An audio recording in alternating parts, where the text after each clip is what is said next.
Hello, welcome to my channel. My name is Fran, and today I'd like to talk about how easy it is and how quickly it can be to shift our emotional state and create change in our physical experience.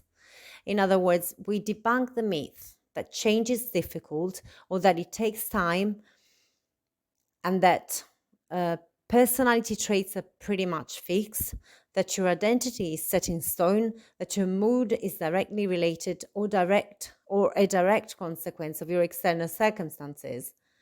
Also, most people view change as the enemy. They ask, why should I change? As if by changing or by attempting to change their attitude towards life, they would be admitting that there's something wrong with them. But the simple fact that we are even considering changing means that we are unhappy about how we are experiencing life at present. It doesn't mean that there's something fundamentally wrong with us. It simply means that our interpretation of events and circumstances is causing us, at the very least, discomfort, and at the worst, in the worst case scenario, proper suffering. Also changes the natural flowing state of things. Everything is fluid and constantly changing in our reality. We see reality as fixed and stable because our senses simplify the information coming in from the environment to allow us to react quickly to external stimuli. Yes, yet this stability is nothing more than a stubborn illusion. Even matter is nothing more than energy vibrating at lower frequencies or denser energy, if you will. So change is the natural state of things. Fluidity is the normal state of things. What is unnatural is stagnation. So when we think of our emotional states as fixed, unchangeable, stable, difficult to change, caused by external circumstances, independent from our willpower or of our willpower, we're just locking ourselves up in an invisible cage. We become our own captors. Just recently, I went through a phase of experiencing undesired circumstances day after day after day. Once the ball started rolling, it seemed to me that there was no way to stop its momentum, and emotions got more and more intense, reactions got more extreme, and so did the unwanted circumstances.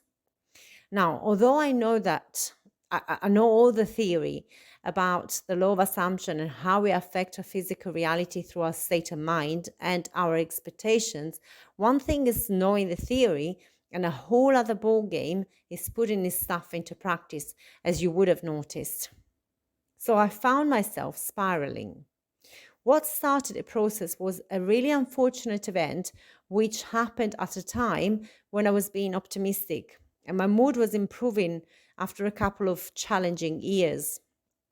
So life was finally looking up. My career picked up, my health was back on track, my relationships were improving, and I was feeling good about myself. Then, boom, out of the blue, something really unfortunate happened, which negatively impacted on my health, my relationships, my career all at once. I won't go into details because I've since revised the event, so I'm moving on from it. But to explain the situation, and the reason I'm telling you about these is that what started my spiraling was a combination of me working on my self-concept, improving my state of mind, and these undesired circumstances happening at that very time. Because I couldn't understand the connection between my inner state and my outer situation, I started feeling really angry, because I couldn't make sense of it. My logical mind couldn't rationalize the event or the situation. Why was this happening to me at this time, when I was making so much progress with my psychological state, now that I was beginning to trust in life again and the law of assumption once more? Of course, this thing could have been quickly diffused by not reacting to it, by not buying into the illusion of the senses, by trusting in my inner state more than in the outer illusion. But I couldn't ignore the 3D in the moment, because I couldn't ignore the mounting anger within myself. And although I knew that nothing good could come from that angry state of mind, the more I tried to suppress it, the more if I felt guilty about it, the more I got angry. And the more my physical reality started to unravel. My health quickly deteriorated, and something that is usually treated in 1 or 2 weeks at the most kept getting worse and worse the next 2 months the next 2 months. So doctors could not explain it. They started doubting their own diagnosis. Then as my health deteriorated, so did my mood, which negatively affected my every relationship, my job. I missed work, and I also and on top of that, these affected my finances as I spent a fortune on specialist examinations, medicines, etc. All this happened at a time when I was manifesting wealth and abundance in my life, which weirdly had always come to me easily and effortlessly without even trying. Because I couldn't logically understand it, it made me angry. And I went into victim mode. You know that this is not fair, it makes no sense, I'm unlucky, I'm cursed, there is no way out, etc. etc. And since I couldn't snap out of it, things kept getting worse and worse. To be fair, at the time it felt as if these emotions were independent of me, outside of my control, as if they had a life of their own. They were so strong and overpowering that I felt that any attempt to change them would actually reinforce them, which it did. But that was in hindsight because I was trying to force them out of my consciousness, to smother them, to suppress them. And the more I tried to suppress them, the stronger they became. This is because, as the saying goes, what you resist persists. If you don't accept something, you reject it. And if you reject it, it means that you're pushing against it. And if you're pushing against it, it means that you're making it more real. So the more you're pushing something away, the more it feels like it's real and it's strong and it's inevitable and it's unavoidable. Now, the only healthy way to deal with these negative emotions is to acknowledge them first, to notice them, and to observe them as if looking at them from the outside, removing judgment and interpretation, removing guilt as far as possible. Observing and becoming aware of your internal dialogue is one good way to cope with these emotions. It could go like this. This situation is making me angry. What does the anger feel like in my body? How is it affecting my heartbeat, my blood pressure, my breathing, my thoughts? What am I thinking? How am I interpreting this situation? What is the meaning that I'm attaching to this event? Is this interpretation perpetuating a familiar narrative about me, my life, my relationships, my health, my lack, etc.? Why has this happened to me at a time when I was successfully changing my state of mind, my narrative, my self-concept? Is my ego sabotaging me and my progress to keep me in quote unquote my safe comfort zone? Am I self-sabotaging for fear of the unknown or the unfamiliar? You see, the more you detach yourself from the situation and observe it from the outside, the more questions you ask about jumping to conclusions or judging yourself, the more you move away from your automatic and familiar reactions, the more the negative emotions will slowly dissipate and dissolve. But understand that when you're in the midst of an emotional vortex, probably reacting not just to present events, but also to past circumstances and old emotional fears, when you're caught up in your victim narrative and possibly regressed to previous traumatic events in your life, then it feels like your emotions have a life of their own, that you're not in charge, that you're not in control, that someone or something else is controlling your state of mind, like you have no choice but to react in a certain way. This state of mind could be summed up as life made me do it. Know this, at any point in time, you're always in charge of your emotions via your interpretation of events. And shifting your emotional state is actually much, much easier than you might think in the moment. When people say snap out of it, they mean that you're in a funky mood and that you have the ability to literally change the way you feel about something simply by reframing the event or reinterpreting it from a different perspective. If you let your emotions run wild and run the show of your consciousness unchecked, then you give away your power to something outside of yourself. Although you might not have consciously chosen your external circumstances, you always choose how you react to them, and your reaction in turn will determine future circumstances. You let your emotions run wild, then you create this snowball effect where one unwanted event leads to another and another and another, and so on and so forth. The problem is, the link between your internal state of mind and your 3D circumstances will not always be obvious. So sometimes you will need to accept that you don't yet, and I underline yet, know how you've created the circumstances. It doesn't matter. What matters is how you react to them now. You can react in automatic, spiraling out of control, just as I did, or you can observe the situation, remaining curious, but as neutral as possible, trusting that in the future you might be able to understand. For now, all you need to do is shift your emotional state. Now, this is what happened to me after weeks of spiraling. I kept trying to snap out of it. And the harder I tried to move to move forward and to repress my emotions, the more I felt myself sinking into some sort of emotional quicksand. The more things got worse and worse in the 3D, in my physical reality. I literally couldn't see a way out. Then one evening, as I was sitting on the couch, ruminating on the negative events of the past few years, and especially of the past few months, and all the challenges and undesired circumstances and broken relationships, especially within my family, and how I'd been misunderstood and mistreated and mishandled, of course, I was feeling this way. How could I possibly feel any different? I was feeling deflated and upset, and I was in full victim mode. And then something happened as I reached rock bottom. An earthquake hit my village. I could actually feel the floor shaking beneath my feet, and I could hear that ominous sound like a lion roaring in the distance. The earthquake only lasted approximately 15 seconds, but they were the longest 15 seconds of my life.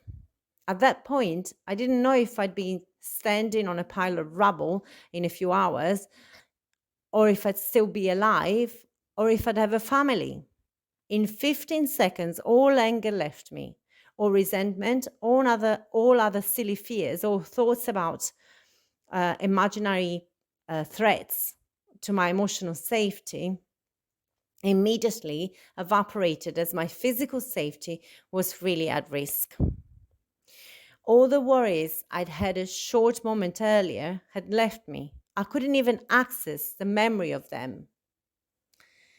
I'd had an argument with my brother, and while a few seconds earlier I felt deeply hurt about it, all of a sudden I could feel nothing but love for him. I just wanted to know that he was safe with his family, that we were so, and all I could think about was that we were so lucky to have his house, to have each other, and to have our health. As cliche as it sounds, the prospect of facing death, serious injury, or loss of your family or of your childhood home, that made all other fake dangers seem so unimportant in comparison. The earthquake had basically forced me to snap out of my emotional funk. And all it took was 15 seconds. But the earthquake itself didn't make me do it. I did it. I reframed all my previous problems in a different light. Although the fear brought on by the earthquake had triggered the emotional response, in the end, I was the one who made the decision. I was the one who unconsciously, obviously, had shifted the emotional state, um, and then responding to the same circumstances in a completely different way. In the end, we are the ones that shift our emotional reactions all the time. And it's not difficult. And it hardly takes any time at all. If you can do this in 15 seconds because of an earthquake, you can do this in 15 seconds anytime. So, but we don't need to wait for a natural disaster or threat to our life in order to snap out of it. We can simply choose to do so by reframing the problem, by looking for alternative interpretations, by observing our emotions without judgment, or simply by starving the problem of attention and focusing on something else instead. Simply distract your mind, get physical, get outside of the mind and into your body, do something difficult, challenging, or tiring even. Starve your current unwanted 3D of oxygen by reminding or by removing your attention from the problem. This is what happened to me after the earthquake. It's like a switch had been flicked in my mind. While the floor was shaking, my mind went blank. My nervous system had to prepare for fight or flight, and it had no resources left to do the worrying, the overthinking, the ruminating, the overanalyzing. I only had one thought: should I stay put or run away? Is my family all right? And then I had this profound feeling of release within. Everything else but the massive relief I felt when the trembling beneath my feet stopped had melted away as if by magic, dissipated, disappeared, lost its grip on my worried mind. All it took was 15, 20 seconds tops of immediate, inescapable, palpable danger. All it took was a reminder that the danger I was envisioning in my mind a minute earlier was an illusion. And then a profound sense of peace ensued, like someone had switched my analytical mind off at the mains. But what was even more surprising was then the sudden change in outlook, thoughts, and feelings was a change that was almost immediately reflected back into my physical reality after this shift had happened. My health got better. I found a specialist by chance who saw me without an appointment and didn't even charge me. I met really kind, friendly people. A man gifted me with a bus ticket when I didn't have one and didn't have the cash to buy one in that moment. And next, the bus driver delayed his service by several minutes to wait for me so I wouldn't have to wait a whole hour for the next bus. People I'd fallen out with got in touch. In other words, life simply started flowing again. So my point is, if we can snap out of it at the drop of a hat in times of danger, then we can always snap out of it. But we don't have to wait for a catastrophe in order to be able to do so. We need to train ourselves to flick the switch on demand when we need to. So the trick is to shift your attention to the present moment, to the here and now. Even if the earth isn't shaking, you can train yourself to be present in a moment, to not let your attention wander aimlessly, to decide where you want it to go. Notice when it gets away from you. Start noticing patterns of thoughts or recurrent thoughts. Is there a common theme? Can it be altered? If you find that you're having repetitive or obsessive negative thoughts, the quickest way to shift them, to shift your emotional state, is to get your heart pumping, to put your body under some sort of physical stress. This doesn't have to be unpleasant, mind you, but raise your heart as best you can. I used to run every day, and that was for me the quickest way to clear my mind. When you run, you're in a trance of sorts. Your body is too focused on breathing. Your heart is pumping more effectively. Your muscles are sore. You have no available resources for worrying, judging, reminiscing, ruminating. Also, you're releasing endorphin, serotonin, and dopamine, which affect your emotions in a positive way.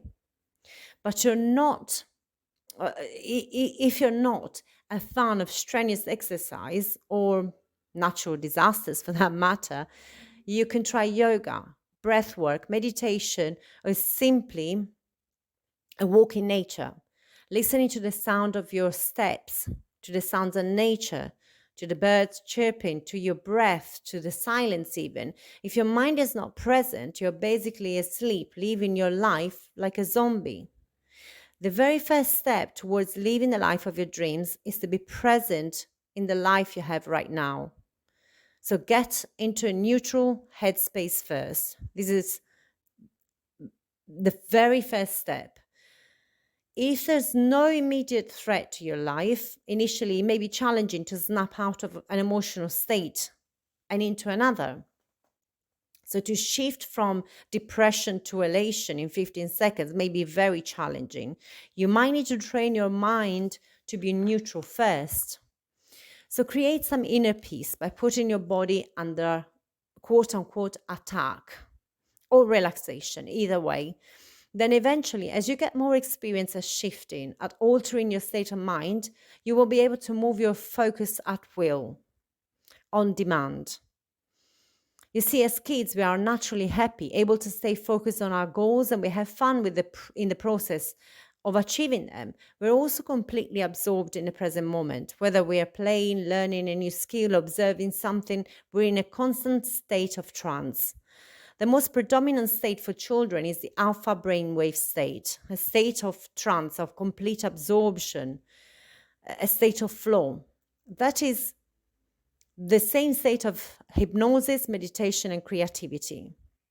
Works of art are usually created in a state of flow, a state in which our perception of time and space is blurred, stretched out, or even contracted, almost as if we're outside of ourselves and accessing information which is not available to our rational mind, to our analytical, critical, logical, beta brain wave state.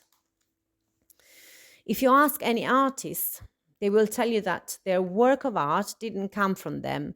What they mean is it didn't come from the rational conscious part of the brain. So maybe we're born with this innate ability to be present, to be in flow, to access this outer source of inspiration. Then somehow, as we grow up, we become disillusioned, cynical. We learn to disengage from this source and to worry about practical matters instead.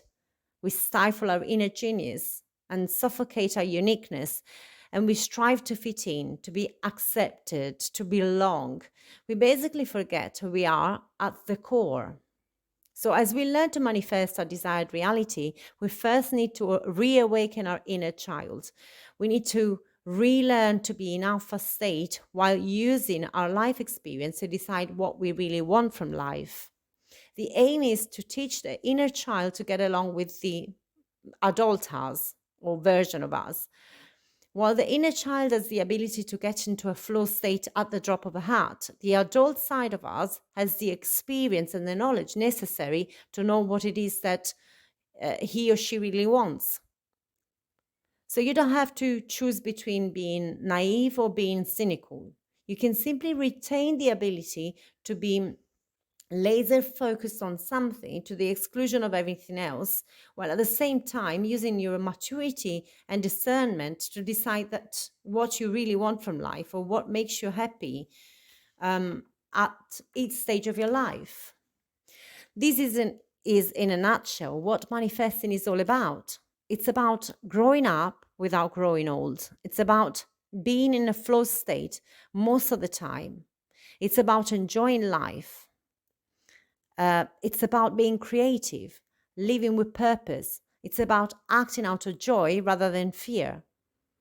Now, thinking back to the earthquake, small children also live in this constant state of uncertainty, as their life depends on others because they have no previous life experience or expectations. They are forced to live in the moment. They have no choice.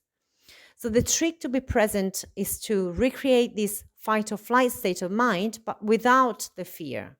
We need to become friendly with uncertainty, familiar with uncertainty, to make it our best friend. We need to become comfortable with change, because as soon as we enter our comfort zone, as soon as we think that we can predict the future, we lose our ability to create, to grow, to expand, and to be surprised. In order to become successful manifestors, in other words, we need to be able to focus like children and to know ourselves like adults. So if you're in a funk, be like a child or a baby even.